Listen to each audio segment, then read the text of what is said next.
You're looking to start a new Amazon FBA product in 2024 and you're just looking for inspiration, don't really feel like you can pull the trigger on anything yet, this video is for you. So be sure to stick around to the end, be sure to like and subscribe if you happen to be new, but without further ado, let's get right into it. We're gonna go super simple here, right? We're going Amazon and then new releases list. So if you're on the Amazon home screen, you'll see a little tab called new releases. That's where we're starting. Software we're going to be using today is Helium 10. I'm using that to look up how well products are selling. We're also going to be using it to get more product ideas by utilizing the power of Magnet, their search term analyzer, their keyword research tool. And until the end of this weekend, it's September 28th on the day I'm posting this, until Monday, you can get 35% off for 4 months. So literally 3 days. If you're going to get it with that link and get it this weekend. Otherwise, you're missing out on a great deal. So what I can do once I'm in new releases is I can click on a category. Once I click on a category, you'll notice all the products have a relatively low number of reviews. Some of them 100, some of them 1, 2, 3, 4, 5. It doesn't really matter. All the point is that these are really well selling new products on Amazon. Take it with a little bit of a grain of salt for the product or the idea in general, because some of these might be giveaways, some of these might be running at 300% ACOS, right? So it's not that these are profitable ideas or these are the things that we need to be focused on. But what I can do is I can look at the ones that are selling well. They're going to be indicative of markets that are worth pushing into. If anyone is doing any kind of ranking strategy or anything, it's because they have their eyes on a search term that's well worth ranking for. I can actually come in here and sort this list by revenue. I've just opened up X-Ray by Helium 10. Any of the ones that are doing high 5 figures with a price that's close to $30, I can go ahead and just click on that listing. Now, what I'm going to do once I'm in here is click on this top keywords tab right here. If you have the Chrome extension, it'll automatically pop up right there for Helium 10. This is going to load relevant keywords for us. We're going to take those keywords that have high search volume, like this one, interactive cat toys for indoor cats, and we're going to copy it and head over to Magnet. Pop that keyword in here, and we're going to do like keyword multiplication. So we're just going to turn one keyword into over 1,000 keywords, just so that we have, hey, this is an example, this is a niche, this product sells well, go find me 1,000 other search terms like this one. So some of my consulting students recently, like, product research is like you're pouring ideas into a set list of criteria. So the name of the game in the beginning is getting really efficient at quickly analyzing a lot of ideas and not getting too caught up on researching any individual idea further than you have to. Use the minimum viable criteria to say yes or no quickly to different ideas. Look at that. Flappy Bird. Who remembers that game? Okay, so everyone remembers that game. We're gonna go to search conversion share and sort by conversion share. So we can look at the highest converting products first, and then we can put in a quick filter for search volume. So just like only a minimum of 1,000 search volume, highest conversion rates in that search volume range. And then I can even be particular about like, okay, the ones that are above 5,000 I could look at. I could filter that way, but the reason I don't filter that way, some of you have heard me say this before, is because maybe this gives me an idea, and then that idea I use to go find more ideas, or that's one way of getting to a market I wouldn't have found with just the main search term bringing me to that market. You see what I'm saying? So these are really high search conversion rates. So when these terms are searched, people buy one of the top 3 listings 65% of the time, 60% of the time, 57% of the time. So Flapping Bird cat toy, $1.19 bid, 60% conversion rate. The way that breaks down, I've come up with a pretty simple formula for this with the top 3, is we can do 60.9 divided by 4.5. It's about a 13% conversion rate on average for any individual product that sells really well in that market. Now what's interesting is I've come across this market. Clearly this sells really well. I'm being somewhat conscious of the country of origin, and Helium 10 makes this super easy. When you see that a market is just filled with primarily Chinese competition, that shows you what the nature of the market is going to be like if you were to go compete the old way. Meaning, if I was going to go to Alibaba, if I was going to try and find, a supplier in China and source this overseas, get it shipped in, la-di-da, classic private label, I'm probably not going to be able to compete with the listings that sell really well because they're giants. They're ordering these products in such high volumes that their price is so low that I simply won't be able to sell at the price that I need to compete with them, because this is more or less a more for less market. However, I think one step beyond that, and I would encourage you to do this, especially if you're looking for a product you're caught up right now, is who is this person and what are they susceptible to? So who's the person actually buying this product? And in this case, they are just as susceptible to the look, in the feel, in the marketing as, I was going to say as the cat is, but not just as. They're the only ones that are susceptible to the look and the feel and the marketing of the product. The cat doesn't care. And so what I think of when I do this, actually, this is the way that we got into Find It. I should have just used a new tab, but that's okay, is I can go and I could look at a brand like Woobles. This reminds me of a brand style of branding I think might do pretty good in this market. So this is a brand from the crochet market. They've been on Shark Tank. Excellent case study in branding and listing creation and creative elements. Simplicity, but effective. What if there was something like this available in this market? Can convert, let's say 13% conversion rate. Okay, so 100 divided by 13.5 gives me, I need seven clicks to make a sale on average times that $1.1 bid. So I need to spend about $8 to make a sale. What are people willing to pay for one of these things?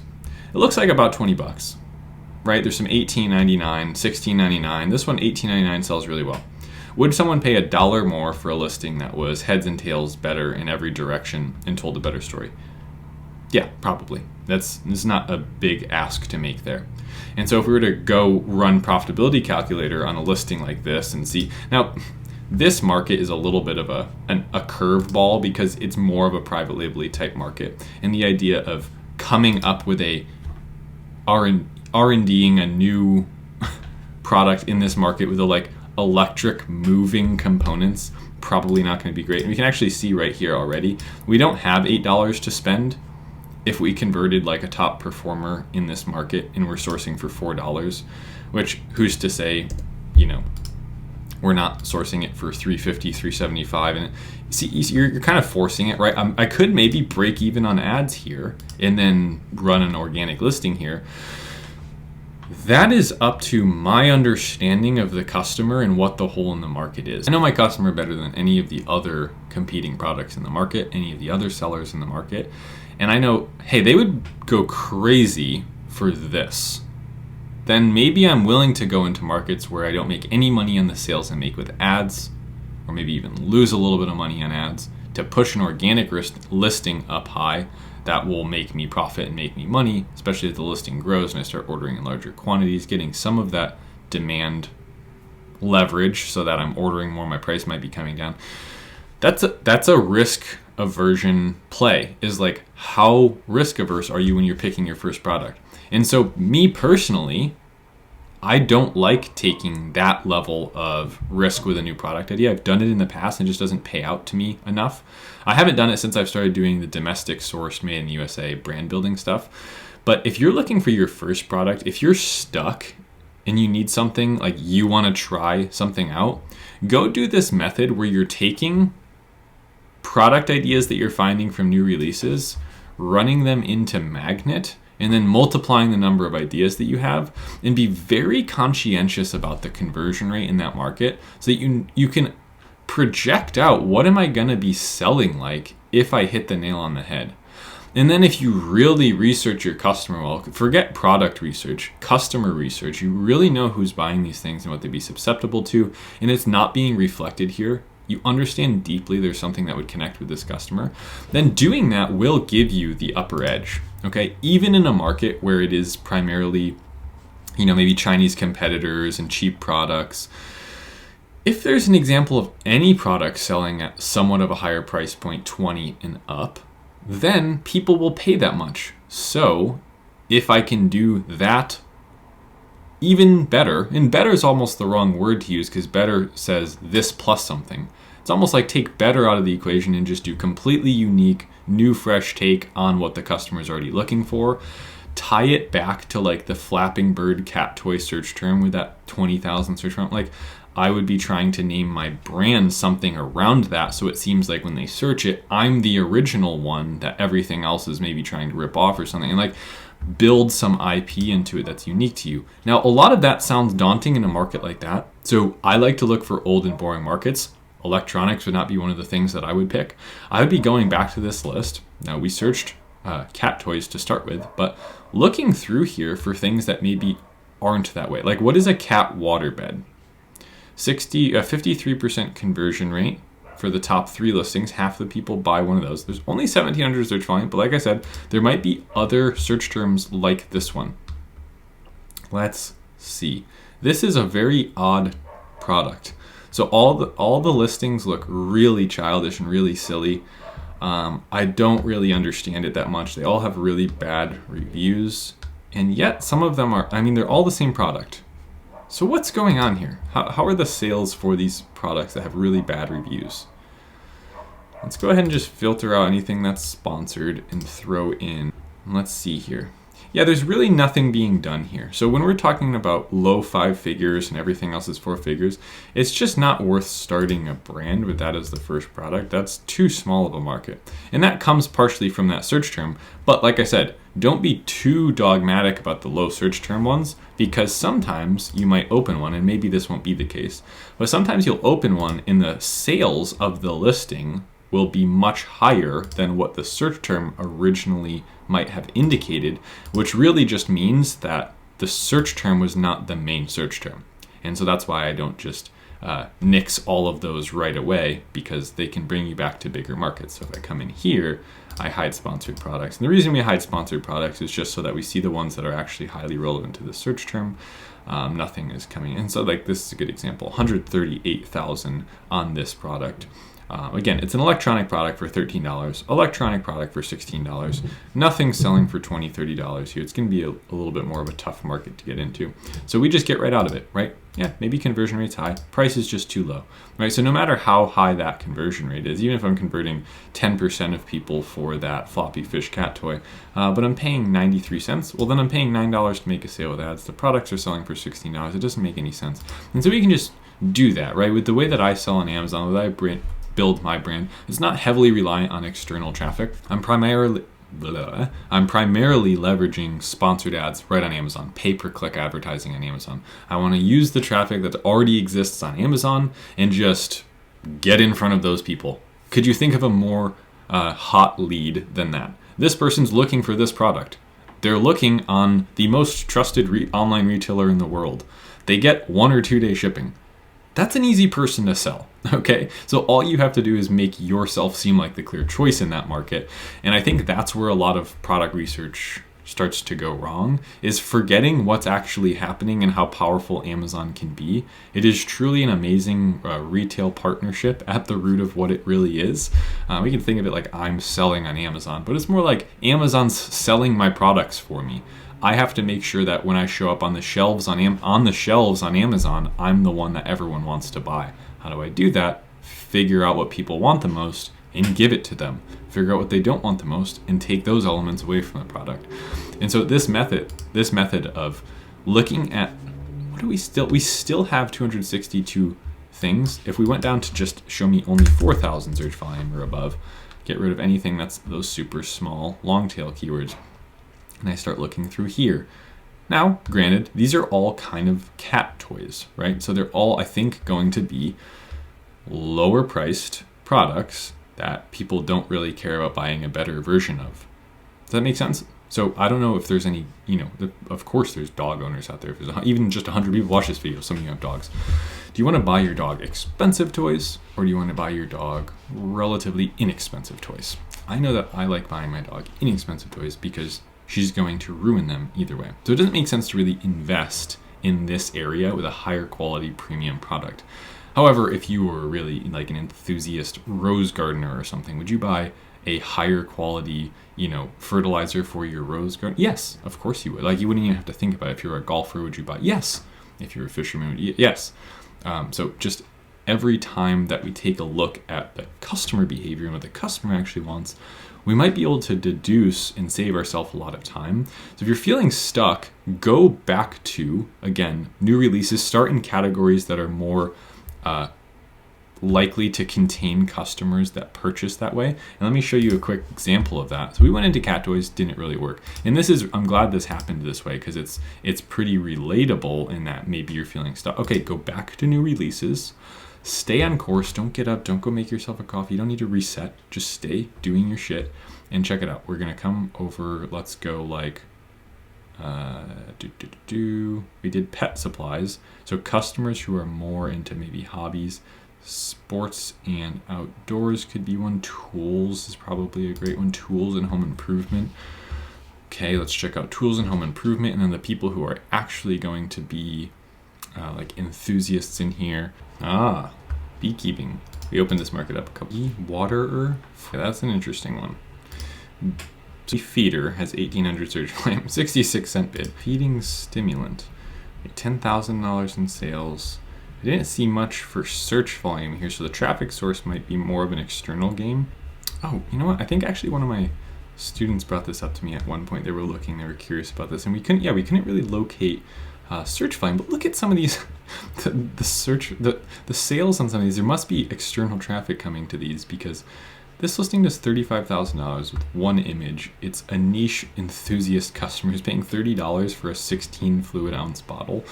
So we can come over to here, we can go beekeeping, right? And so I just keep taking beak peeing. That's not what we want. Beekeeping. You see, I literally keep going from product ideas on Amazon, new releases that sell well, search terms in Magnet. Once I know the search term or search term from Amazon, or on the home page, because I have that little Chrome extension, then I go over to helium-10. And then I put that keyword in, 16,000 search volume, $1.40 bid. What is the conversion rate? Relatively low, 62%. So we can go conversion share. Super high conversion shares. Don't show me anything with less than 1,000.